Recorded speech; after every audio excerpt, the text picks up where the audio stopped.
Olá pessoal, continuando falando sobre O Diabo e a Terra de Santa Cruz, texto, livro da tese de doutorado da Laura Mello. Então, ela traz então um texto que é bastante emblemático do Antonil, que ela entende que foi uma boa síntese do período, que é um jesuíta italiano, né? Em que ele escreveu Cultura e Opulência no Brasil, e ele diz assim: o Brasil é inferno dos negros, purgatório dos brancos e paraíso dos mulatos e das mulatas. A Laura Mello vai dizer que essa é a melhor síntese aí do período, né? Inferno dos negros, porque os negros estão ali sofrendo na escravidão, não há muito que divergir, né? Purgatório dos brancos, porque segundo eram os brancos, os portugueses, vêm para cá, para esse inferno aqui, purgar os seus pecados, né? E paraíso dos mulatos e das mulatas. Bom, essa parte é. Por que ele diz isso, né? Esse livro, Cultura e Opulência do Brasil, ele fala sobre as riquezas do Brasil. Foi publicado em 1711 e logo depois a coroa portuguesa proibiu a sua divulgação, porque ela entendia que aquilo estava revelando o mapa do tesouro ou instigando o interesse estrangeiro aqui no Brasil. Esse livro, inclusive, virou uma obra rara, né? Recentemente folheado aí por um valor significativo.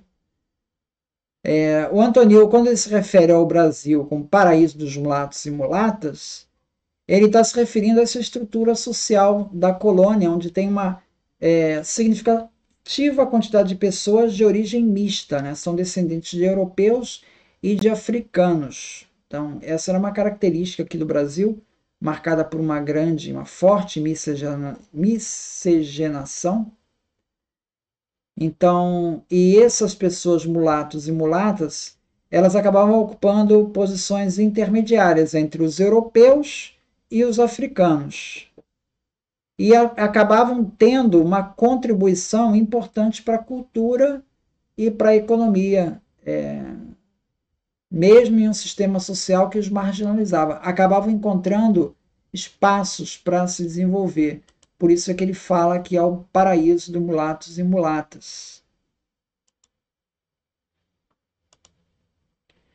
Então, a especificidade da religião católica praticada na colônia, como o culto dos santos, a questão da teatralidade das festas religiosas, essa exterioridade da religião, ela escandalizava os viajantes estrangeiros por aqui passavam, sobretudo os protestantes.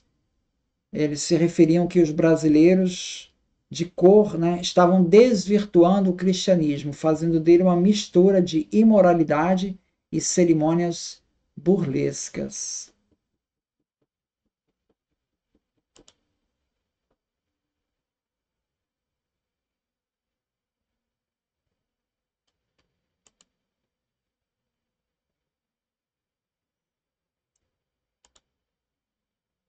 Então,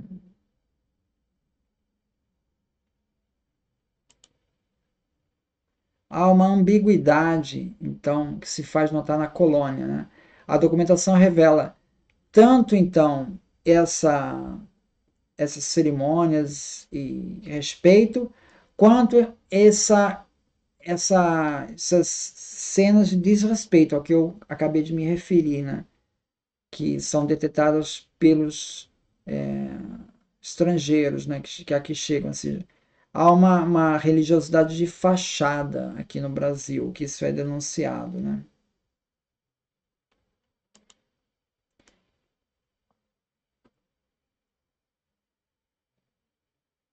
Então, essa ambiguidade com a religiosidade, ela vai estar presente nos casos julgados pelo Tribunal da Inquisição.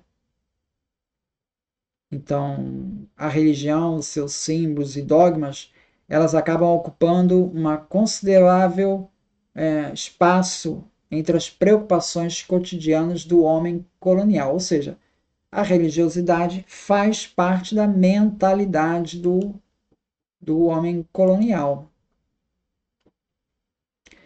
E essa questão do imaginário em torno das feiticeiras e bruxas, né? Isso é um imaginário que característico da época moderna e não da Idade Média. A gente tem a ideia de que isso vem da Idade Média, lá do Carlos Magno, do século IX. Na verdade, não. Na verdade, o conceito de inferno e esses habitantes do inferno, eles tomam conta da imaginação dos homens do Ocidente na época moderna. O apogeu da ciência demonológica está aí por volta de 1600, que é quando vai surgir mais essa época de caça às bruxas, né? Daí por diante.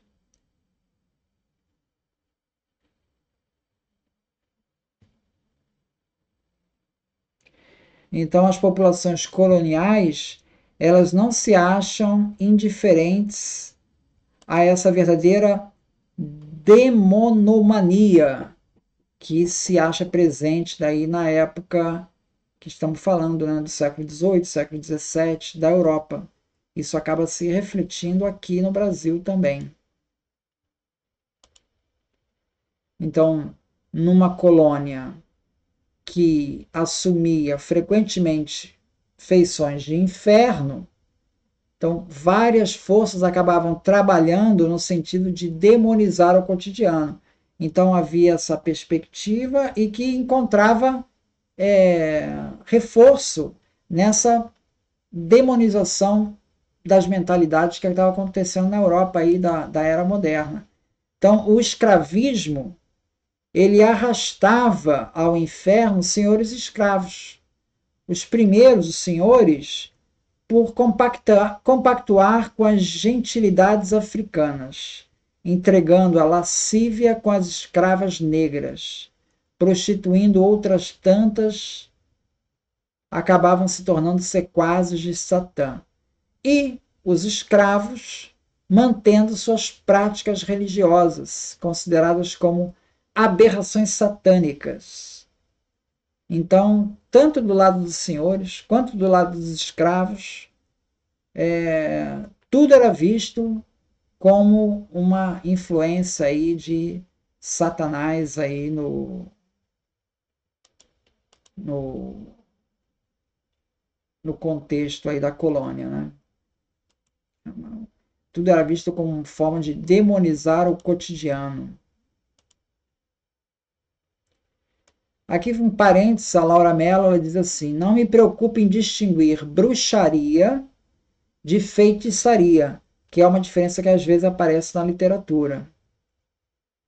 Então, dado que até onde pude perceber, os dois termos designam práticas praticamente idênticas, né? E ela está tomando como ponto de partida o trabalho do Keith Thomas.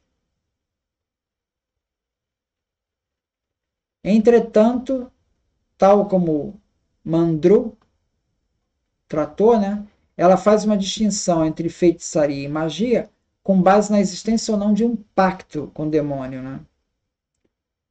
Então, daí utilizar distintamente expressões feitiçaria e práticas mágicas. Quer dizer, quando tem o tal do pacto ou não. Então, em Portugal, você tem o título terceiro das ordenações filipinas, eles condenavam a prática de feitiçaria e adivinhações, como ver em água, em cristal, espelho, espada, adivinhar em cabeça de alimárias. As penas para essas práticas eram duras. Açoites pelas ruas da vila em que cometeu o crime e multas e degredo para o Brasil. Poderia também ser o caso de degredo para o Brasil. E aí ela vai relatando aí vários casos, né? Na Bahia, ainda na primeira visitação, o escravo da Guiné, André Bossal, foi acusado de adivinhar com auxílio de uma panela ou tigela que se movia. Então colocava-se no chão essa panela, se afastava dela e depois mexia com os dedos e com a boca dizendo na sua língua umas palavras em voz baixa. Logo a dita panela girava rapidamente e, e ali ele conseguia fazer os seus presságios.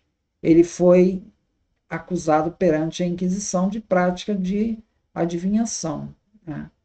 Esse escravo, André Bossal. Então era uma prática que é registrada nos arquivos aí da Inquisição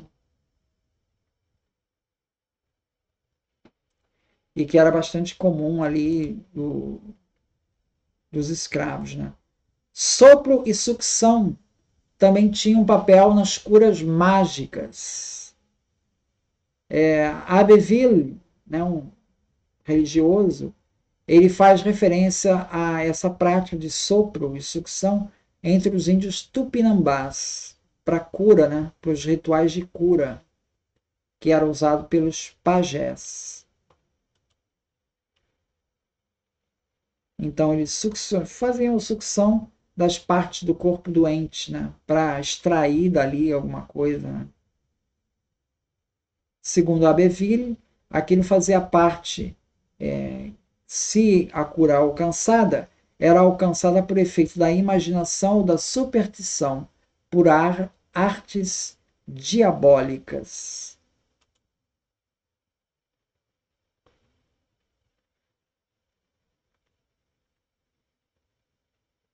Então, você tinha ali essa ideia de, já falou das ordenações filipinas, que era açoitado as pessoas acusadas de feitiçaria. No Brasil, essa crença também ganhou, né, repercutiu aqui, a ideia de que o açoite, a violência, pudesse purificar a pessoa daquelas práticas diabólicas. E isso encontrou um aliado na política escravista. Então seria uma maneira de você justificar a punição aos escravos. Então os escravos podiam ser legitimamente castigados porque eram feiticeiros. Então ela diz assim: enxergá-los como feiticeiros foi uma das manifestações da paranoia da camada senhorial da colônia. Então aí é que ela mostra essa é a tese principal do livro, né? Que as práticas de feitiçaria elas estavam casadas ali com os interesses coloniais ali no Brasil. Muito obrigado, então.